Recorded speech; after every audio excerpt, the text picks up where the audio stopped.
Que pouvez-vous faire lorsque vous priez et attendez que Dieu vous guérisse? Assurez-vous d'être en bonne relation avec Dieu et avec les autres. S'accrocher au péché, au manque de pardon ou aux mauvaises attitudes affectera votre relation avec Dieu et vous empêchera de vivre pleinement ses desseins et ses bénédictions. Comme il est dit dans Matthieu, chapitre 6, verset 33, première épître aux Corinthiens, chapitre 11, versets 27 à 30, et Jacques, chapitre 5, verset 16. Voir aussi Jean, chapitre 15, verset 7. Recherchez une relation plus profonde avec Dieu en passant régulièrement du temps dans la prière et dans sa parole, comme mentionné dans Romains, chapitre 12, verset 3, première épître aux Corinthiens, chapitre 12, verset 9, et Philippiens, chapitre 2, verset 13. Cela vous donnera une plus grande conscience de la présence constante de Dieu dans votre vie, ce qui inspirera votre foi et vous empêchera de faire des choses qui ne lui plaisent pas.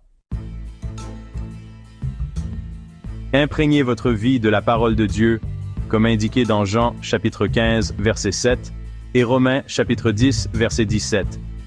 Lisez-la et étudiez-la autant que possible. Réfléchissez constamment et cherchez des moyens d'appliquer le message, les principes et les promesses de la parole de Dieu à votre vie quotidienne. Si vous ne recevez pas la guérison que vous désirez et attendez, continuez à faire confiance à Dieu. Examinez votre vie pour voir quel changement Dieu pourrait désirer opérer en vous. Réfléchissez à la manière dont vous pouvez vous rapprocher de lui dans les moments difficiles. Ne perdez jamais espoir que Dieu arrangera les choses pour le mieux et pour ses desseins les plus élevés. Demandez aux responsables de votre Église de prier pour vous, en vous oignant d'huile comme symbole de la présence et de la puissance de l'Esprit de Dieu dans votre vie. Demandez également aux membres de votre famille et à vos amis de prier pour vous. Assistez à un service où une personne ayant un ministère de guérison reconnu est présente, comme dans Actes, chapitre 5, versets 15 à 16 et chapitre 8, versets 5 à 7. Attendez-vous à un miracle. Ayez confiance en la puissance du Christ, comme mentionné dans Matthieu, chapitre 7, verset 8 et chapitre 19, verset 26. Il est certainement capable de faire tout ce que vous demandez si cela correspond à ses desseins les plus élevés pour vous.